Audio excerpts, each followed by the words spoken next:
네, 굿모닝 인포맥스 함께하고 계십니다. 미래에셋 자산운용 ETF 리서치 본부장이십니다. 최창규 본부장 함께합니다. 안녕하세요. 네, 안녕하세요. 네. 한미 정상회담 얘기 모시는 분마다 사실 여쭤보고 있는데 네. 의견을 다 좀 시장과 연관지어서 여쭙고 싶어서 본부장님께도 여쭤보겠습니다. 어제 한미 정상회담이 있었고요. 일정은 다 마무리되진 않고 진행 중이긴 한데 어쨌든 생각보다 그 앞에 이제 트럼프 대통령의 SNS로 인해서 좀 위기감도 있었지만 맞아요. 시간도 생각보다 길게 진행되고 분위기도 상당히 좋았고 긍정적인 얘기들도 좀 있고요. 조선업 얘기 당연히 좀 강하게 나왔고 어떻게 평가하세요? 일단 쫄았었습니다. 네, 초반에 쫄았었고요. 쫄았다라는 표현이 좀 그렇긴 하겠지만 저희 같이 투자 상품을 담당하는 입장에서는 혹여나 한국에 관세 올릴 거야! 막 이래버리면 저희 같은 경우 굉장히 난감하거든요. 왜냐하면 저희도 조방원을 필두로 해서 S&P 500, 코스피 200까지 다양한 ETF를 판매하고 있기 때문에 그런 뉴스들이 너무나 싫어요. 아, 진짜 긴장했었어요. 네, 맞아요. 그래서 그때 당시에 딱 새벽에 일어나가지고 SNS 보고 깜짝 놀라서 나스닥 선물이나 이런 것들을 봤더니 그리고 또 그 시간에 거래되는 또 ETF들이 있거든요. 한국 ETF들 봤더니 큰 문제가 없어가지고 아, 다행이다. 그리고 잠을 잤고요. 네, 다행히 아침에 일어났더니 생각보다 좀 구체적인 우리가 바랬던 원자력 관련된 협상이라든지 그런 내용들 없었고 이유처럼 관세에 관련된 좀 약간 깎아주지 않을까 이런 건 없었지만 전반적으로 저희도 만족하고 있습니다.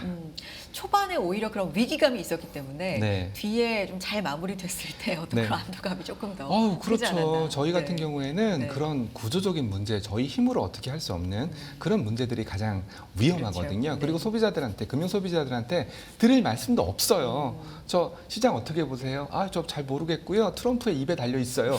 이런 말이 굉장히 비겁한 얘기고 또 근데 팩트긴 해요. 요즘 보면. 그리고 또 기도하는 기도 매매. 기도하는 매매 이게 저희 입장에서는 가장 최악인데 일단 최악은 피했고 그리고 조방원 관련해서 그나마 좀 괜찮은 뉴스들이 나와서 저희로서는 만족한다 이렇게 말씀드리고 있습니다. 그렇군요. 여기에서 이제 1,500억 달러 투자 계획 한국경제인협회 류진 회장이 이제 발표를 언급을 했고 요 1,500억 달러 사실 이제 관세 협상 때 나온 몇 천억 달러 무슨 투자 이런 것도 사실은 지금 아주 구체적으로 나온 건 아니어서 요 1,500달러, 1,500억 달러 투자 계획 이건 현실적으로 어떻게 보셨어요? 1,500억 원인가? 달러. 1,500억 원이면 할만하겠네 이런 생각을 했었는데요. 일단은 퉁쳤기 때문에 그렇습니다. 사람들이 1,500억 달러 너무 커 퉁이라는 게 이제 기업들이 많다. 맞습니다. 많은 영역에서 각자 투자 계획들을 밝히고 있고요. 이미 IRA라든지 칩스법 이따가 말씀드리겠지만 거기서도 삼성전자나 하이닉스도 미국에 투자하겠다. 배터리 업체인 LG에너지 솔루션, SK온, 삼성, SDI도 미국에 투자하겠다. 그런 것들을 모아본다면 1,500억 달러는 충분히 넘거든요. 특히 반도체, 삼성, SK의 미국 내 파운드리 공장, 메모리 공장 증설, 배터리는 LG 엔솔, SK온, 삼성 SDI의 북미 합작법인 그리고 에너지는 수소, 재생에너지, SLR 이런 거 합쳐보면은 1,500억 달러 근처까지 갑니다. 그래서 새로운 돈이 하늘에서 뚝 떨어져서 1,500억 달러 투자해야 돼라고 한다면 부담일 수 있겠지만 이미 진행되고 있는 투자 내역이라든지 그런 것들이 좀 있기 때문에 1,500억 달러 당장 너무 큰 돈이야라고 생각할 수 있겠지만 현실적으로는 가능한 금액이다 이렇게 좀 생각을 하고 있습니다. 다만 좀 결국은 미국에 투자해야 되는 거지 않습니까? 미국에서 살아남으려면 그러면 세제 인센티브라든지 또 트럼프 같은 경우에는 바이든 정부에서 했던 내용들을 몰라 파토 난 모르겠어 또 이런 정책적인 변수가 일어날 수 있으니까 그런 변수들도 잘 고려를 해야 된다라는 말씀까지 드리고 있습니다. 투자잖아요, 본부장님. 이게 어떤 그냥 주는 개념이 아니라 투자라는 말 자체가 원금도 언제든지 우리가 마음대로 할 수 있다는 말도 거긴 포함이 되어 있는 거고 거기에는 물론 손실을 볼 수도 있겠지만 수익을 일단은 보는 목표를 가지고 하는 건데 근데 또 현실성이 일본과의 관세 협상을 잘 뜯어보면은요. 일본도 우리나라처럼 투자를 약속을 했어요. 5,500억 달러 투자를 약속을 했는데 투자에 대한 수익 배분이 미국 9, 90%. 일본 1. 그러니까 우리가 잘 모릅니다. 저희도 그런 투자 내역 속에 어떤 수익 배분이라든지 그리고 또 삼성전자의 오스틴 파운드리 공장 같은 경우에는 놀았거든요.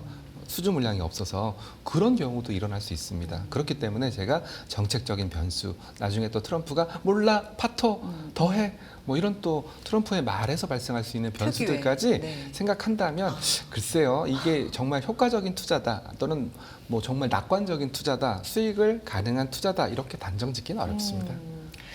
그렇군요. 조선주 얘기를 안 할 수가 없는데 네.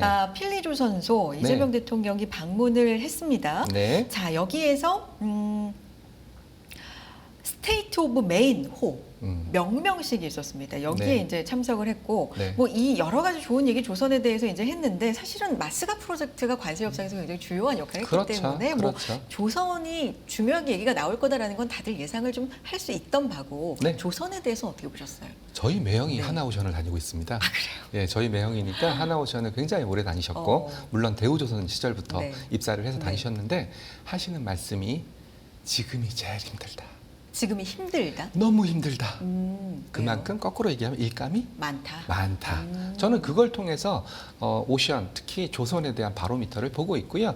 결국은 우리가 조선주 얘기할 때 첫 번째, 너무 많이 올랐다.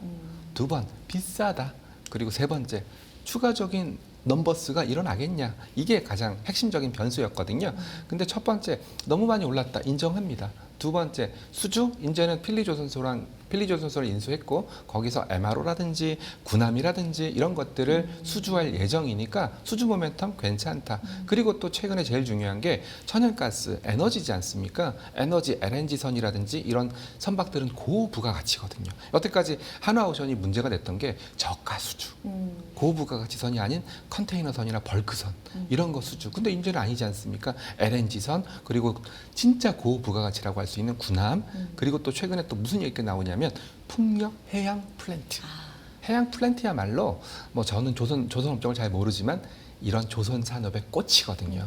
가장 플래그십, 가장 최고의 부가가치가 창출되는 영역. 그러니까 저는 넘버스 숫자도 충분히 가능할 것 같다. 그래서 지금부터 조선업을 볼 때는 밸류에이션 너무 비싸요라는 느낌보다는 밸류에이션 리레이팅 이런 스토리로 보시는 게 맞다라고 보고 있습니다. 어제 프리마켓에서 조선 관련주들이 좀 반응을 하면서 오르다가 사실 본장에서는 많이 빠졌거든요. 네네네. 요거는 어떤 흐름으로 보셨어요? 결국은 셀온이라고 보시는 게 맞을 거예요. 우리가 조선업에 대한 기대감은 이만큼 머리 꼭대기까지 있거든요. 마치 그 앵커님 결혼하시기 전에 남자분은 눈높이처럼. 근데 지금은 아닌가요? 예, 죄송합니다. 예. 근데 지금은 네. 결국은 그런 상황에서 우리가 예상했던 뉴스가 나오니까 한번 이익 실현하겠다. 이렇게 나왔던 거고요. 그리고 삼성중공업 같은 경우는 오히려 반대로 오르는 모습을 보였는데 결국은 MRO라든지 이런 수주 모멘텀이 붙으면서 삼성중공업 오른 거니까 일단은 조선업은 최근에 조정은 셀온, 뉴스에 팔아라 이런 관점으로 보시는 게 맞을 것 같습니다. 삼성중공업은 비거 마린그룹과 MRO, 미국 해군 지원함 MRO 관련된 MOU 체결했다는 또 뉴스가 있어 조선주 가운데에서도 또 오르는 모습을 보였었죠. 네, 그리고 또 이제 네. 가장 조선에서 핵심은 뭐냐면 최근에 군함인 것 같아요. 그렇죠. 네, 군함이어서 군함 중국을 모멘텀. 아무래도 신경 쓰다 보니까. 그래서 결국은 트럼프 입장에서도 조선업, 미국에 네. 있는 조선업이 거의 파토거든요. 파토 이런 표현 써도 되나? 거의 없거든요. 없기 때문에 조선업 관련된 밸류체인을 만들고 싶은데 손을 내밀 수 있는 투자 주체 동반자가 중국 조선 괜찮거든요. 중국의 손을 내밀지 일본도 조선이 아직 있어요. 일본 조선에 손을 내밀어야 되는데 아무래도 중국 같은 경우에는 우방국, 동맹국이라고 보기 어렵고 일본 같은 경우는 조선업이 약하기 때문에 손을 내밀 수 있는 주체는 한국밖에 없다. 이렇게 분석하시면 될 것 같습니다. 미국의 조선이 정말 이제 거의 바닥 수준으로 이제 쇠퇴해 있는 네네. 수준에서 네. 손을 내밀 곳이 우리 네. 그래서 수혜. 그러면 어제같이 이제 조정 시에는 그러면 뭐 샀어야 되는 건지 세론이라고 표현해 주셨는데. 저는 오히려 여기서 당장 따라 사는 건 좀 무리라고 그래요. 생각을 해요. 어차피 모든 것들은 좀 장기 시계열로 그리고 또 우리가 조선주를 얘기하면서 당장 수주가 일어날 겁니다라는 얘기 안 하는 것처럼 조금 더 기다려봤다가 자신들이 원하는 좋은 가격대 사시면 좋을 것 같습니다.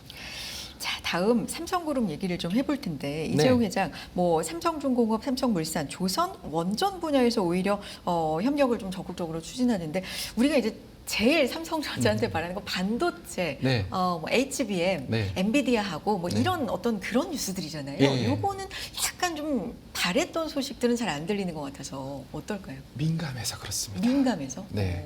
최근에 가장 뜨거운 네. 핫 테마가 반도체거든요. 그렇죠. 트럼프 입장에서도 뭐 반도체 관세를 관세. 몇 배 때리겠다, 미국에 공장 지어라. 그래서 저는 이재용 회장 잘 모릅니다. 물론 제 전 직장이 삼성 자산운용이긴 네네. 하지만 이재용 회장님을 뵌 적은 한 번도 없습니다.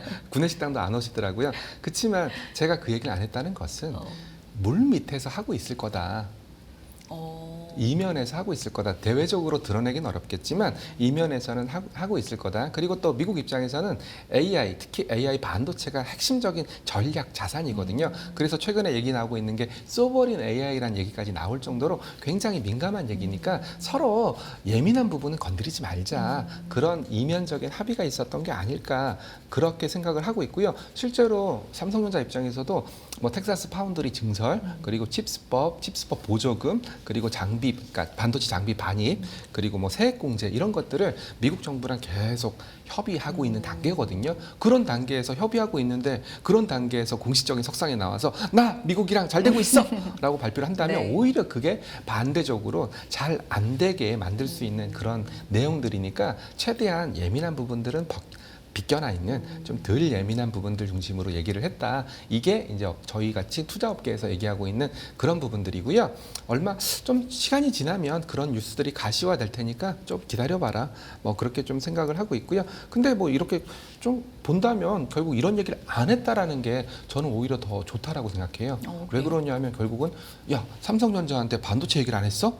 그러면 삼성전자의 위치, 무게감, 글로벌 위상 이런 것들이 얼마나 대단하면 뭐 이런 거죠. 제가 파생 담당하는 애널리스트인데 혹시 뭐 아까 이제 신월 전략 팀장님께서 저랑 파생 얘기 안 하지 않습니까? 네, 그런 것처럼 저를 삼성전자를 인정해줬다. 저는 그런 의미로 해석하는 게 훨씬 더 바람직하지 않을까 그렇게 생각합니다. 그러니까 워낙에 이제 여기 올라가 있는 레벨에 올라가 있는 선수 그렇죠. 입장에서 선수들끼리 뭐 야 선수들인데 야 너 야구 선수인데 야 너 공 던질 때 어떻게 던지냐 구속은 어떻게 이런 얘기 안 하지 않습니까?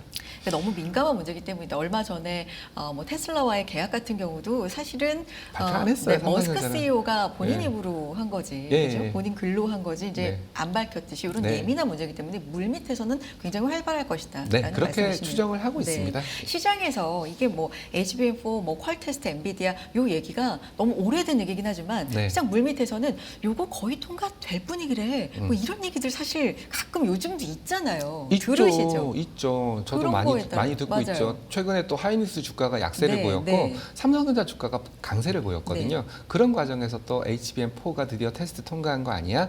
물론 확인할 수는 없습니다. 뭐 직전 아니야? 네, 뭐 이런 거. 그 직전 네. 아니야? 그리고 수율만 좀 잘 나오면 네. 되는 거 아니야? 뭐 그런 얘기들이 맞아요. 돌고 있으니까 네. 저는 뭐 지금 상황에서는 삼성전자, 하이닉스 엄마가 좋아, 아빠가 좋아 이렇게 좀 물어보신다면 지금은 삼성전자가 오히려 더 모멘텀이 좀 있지 않겠나 그런 생각들을 살짝 하고 있습니다. 그러면서 이제 중요한 말씀해 주실 게 또 내일 엔비디아 실적이니까 맞아요. 요 기점으로 해서 이번 주에 거의 뭐 시장에서는 하이라이트 중에 하나로 보잖아요. 제일 하이라이트. 실제로 제가 이제 전 네. 직장에 있을 네. 때 엔비디아 실적 발표 4번 하지 않습니까? 네. 4번의 올림픽이 열린다. 그 정도. 그 정도로 표현을 했었습니다. 표현 재밌지 않나요? 4번의 올림픽. 그러니까. 세계인의 잔치. 예. 근데 그 올림픽 때마다 발표되고 나서 급락하는 때도 있고 네. 오르는 때도 있어서 이게 사실 확실히 시장에는 이제 반응은 있어요. 오르고 내리고 좀 폭이 크다 보니까. 네네. 내일은 어떤 관점 포인트였어요? 결국은 이 일단은 올림픽은? 네. 그 AI 버블론 관련된 내용들이 초를 좀 쳤지 않습니까? 샘 올트먼. 샘 울트먼도 네. 그랬고 MIT 보고서도 아. 그랬고 어저께 MIT 보고서 관련해서 아마 원문을 보신 분들은 없으실 겁니다. 근데 어떤 증권사 애널리스트가 원문을 봐서 보고서를 썼는데 95%의 생성형 AI 업체가 돈을 못 벌지만 AI 산업에 대해서 부정적으로 본 건 절대 아니다. 오해하지 말아라. 원문에. 네, 원문에 그렇게 돼 있었답니다. 그래서 그런 것들을 바탕으로 봤을 때는 AI발 슈퍼 사이클은 아직도 진행형이 아닐까 저는 그렇게 생각을 하고 있고요. 처음에는 AI발 슈퍼 사이클 그러면은 뭐 서버 증설, GPU가 들어간 CPU가 들어간 서버 증설, 데이터 센터 증설, 반도체 수요 증가 이 정도만 생각했었는데 이제는 뭐 데이터 센터 아키텍처라고 해서 데이터 센터의 구조 자체를 혁명적으로 바꾸는 슈퍼 사이클 패러다임 전환이 진행되고 있다. 이렇게 판단 판단을 내리고 있습니다. 그래서 SK 하이닉스와 삼성전자 나눠서 좀 설명을 드리면 SK 하이닉스는 HBM에서 제일 잘하고 있고요. HBM3E 시장을 선도하고 있고요. 뭐 엔비디아의 주요 GPU에 HBM을 납품하고 있으니까 이런 HBM 모멘텀 괜찮고요. 단지 하이닉스의 문제가 레거시 메모리라고 할 수 있는 기존 DDR이거든요.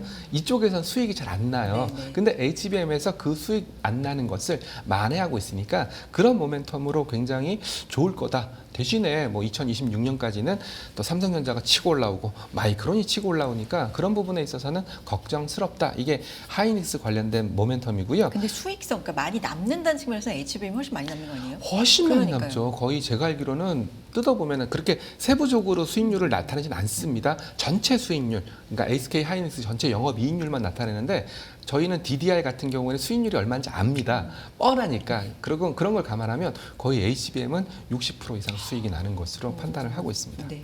그렇기 때문에 그런 부분은 또 하이닉스고 삼성전자도. 네. 삼성전자는 결국은 메모리 네. 경쟁력, 특히 HBM 메모리 경쟁력을 보강을 해야 되겠죠. 그렇지만 우리가 방금 얘기를 나눴던 것처럼 HBM4라든지 이런 거 개발 가속화되고 하이닉스를 쫓아갈 여력이 있다. 저희는 삼성전자의 그런 가능성 이런 것들을 믿는 입장이지 않습니까? 그래서 HBM 쪽으로 들어갈 거고, 그리고 요즘은 뭐니 해도 패키징이라고 해서 파운드에다 칩을 심는 이 패키징 기술이 제일 중요한데 이걸 제일 잘하는 회사가 하이닉스, 그 삼성전자입니다. 그래서 패키징 그 경쟁력이 강화되고 있고, 그리고 결국은 테슬라한테도 수주를 받고 그리고 애플한테도 수주를 받으면서 이제 파운드리도 살아나고 있다. 예, 죽었던 파운드리가 좀비가 되어서 돌아다녔던 파운드리가 이제는 사람의 모습으로 점점점 변하고 있다. 이런 것들을 합쳐본다면 삼성전자의 AI 슈퍼사이클에 대한 삼성전자의 입장도 우리는 금방 알 수 있습니다. 그러면 앞서서 결론 말씀해 주신 것처럼 지금으로서는 매력도는 본부장님은 삼성전자가 좀 더 있다. 현재적인 매력도는 하이닉스고요. 지금은 예, 그래요? 당장 스팟. 왜냐하면 HBM을 제일 잘하고 네, 있는 네. 게 하이닉스고, 네. 그리고 HBM에서 수익이 제일 잘 나고 있으니까, 그리고 하이닉스의 영업이익은 계속 올라가고 있거든요. 그렇기 때문에 지금 당장으로 끊어서 AI 슈퍼사이클에서 제일 잘하고 있는 기업은 누구냐? 하이닉스다. 그렇지만 앞으로 잘할 기업은 누구냐? 삼성전자다. 이렇게 좀 차별화돼서 얘기를 하고 있습니다. 매매 입장에서는 그러면 지금은 뭘 사야 되는 거예요? 지금은 둘 다 사시면 됩니다. 네, 지금은 엔비디아 실적 발표를 앞두고 네. 둘 다 사시면 되고요. 아니면 그런 게 싫으시면 그냥 코스피 200, 타이거 200을 사시면 됩니다. 왜냐하면 어찌됐건 삼성전자나 하이닉스가 코스피 200에서 차지하는 비중이 거의 30%가 넘기 때문에 그런 누가 더 좋을 거냐, 엄마가 좋아요, 아빠가 좋아요라고 얘기하면 우리는 항상 둘 다 좋아, 둘 다 좋아요라고 얘기했던 것처럼 뭐 타이거 200이라든지 이런 걸 통해서 둘 다 사시는 전략도 나쁘지 않다라고 생각하고 있습니다. 알겠습니다. 원전 얘기 안 할 수 없는데 뭐 도에빌 텍사스 AI 캠퍼스 중 SMR 공급 계약 체결 이슈도 있고, 사실 한미 정상회담 이전에 이제 원전 독소 조항이 나왔었죠. 계약 이슈 이런 네. 것 때문에 워낙에 주가 네. 흐름이 좀 힘들었었기 때문에 네. 어떻게 봐야 돼요? 결국은 다시 펀더멘탈로 가시죠. 예, 왜 원전이 오르게 됐는지, 원전이 왜 오르게 됐는지를 가만히 뜯어본다면 에너지가 모자르다. 그러면 에너지는 왜 모자르냐? AI 슈퍼사이클 때문에 데이터 센터가 많이 지기 때문에 모자르다. 그러면 그 모자른 에너지를 당장 충당할 수 있는 가장 좋은 방법은 뭐겠냐? 풍력이냐? 아니. 태양광? 아니. 천연가스? 오케이. 그 다음에 SMR, 소형 모듈형 원전. 요 정도가 대안이 부상하면서 올라갔던 거였고요. 그러면 미국 입장에서는 조선업과 마찬가지입니다. 미국이 갖추지 못한 게 뭐 설계 웨스팅하우스, 뭐 그리고 감리 웨스팅하우스, 유지보수 웨스팅하우스. 그렇지만 시공 못해요. 그러니까 결국 현대건설이라든지 대우건설이라든지 이런 우방국한테 손을 내밀 수밖에 없고, 또 웨스팅하우스도 그 두산 에너빌리티라든지 이런 그 한국에 있는 원전 설계 회사들과 전략적인 제휴를 맺을 수밖에 없는 그런 서로 상호 보완적인 과정이니까, 이렇게 원전이 뭐 독소 조항 때문에 충격을 받았을 때에는 오히려 저도 뭐 같은 얘기겠지만 좋은 매수 기회가 될 수 있다. 왜? 펀더멘탈, 즉 데이터 센터발, AI 슈퍼사이클발 에너지 수요는 유효하니까. 그건 훼손되지 않았으니까. 네네네네. 아주 근본적인 게. 네. 방산 얘기도 좀 해봐야 될 것 같은데. 네.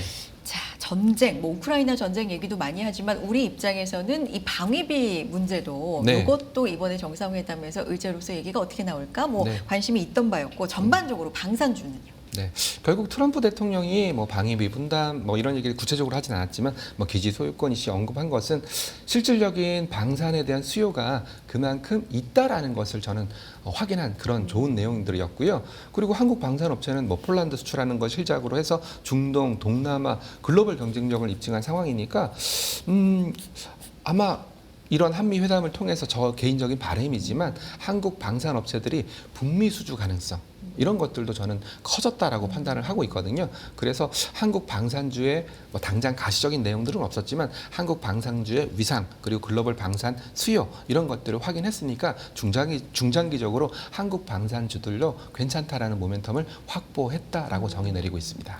그러면 본부장님 지금까지 우리가 얘기 나눈 부분이 뭐 반도체 제외하면 조방원 네. 우리가 흔히 얘기하는 주도주 역할을 했던 부분인데 네. 어제 정상회담 이후에 요게 세론이라고 요것도 네네네. 표현해 주실지 모르겠지만 이제 좀 빠지는 모습들이 있었거든요. 그래서 주도주에 대해서 최근에 돌아가면서 뭔가 좀 흔들리는 모습들이 있고 그래서 네. 새로운 주도주가 있을 거라고 생각하시는지 아니면 요 기존의 요기에서 다시금 좀 살아나는 모습들 어떤 걸 기대하세요? 너무 좋은 질문이신데요. 지금 한국 시장의 네. 가장 큰 문제는 네. 외국인 수급이 안 들어오고 있어요.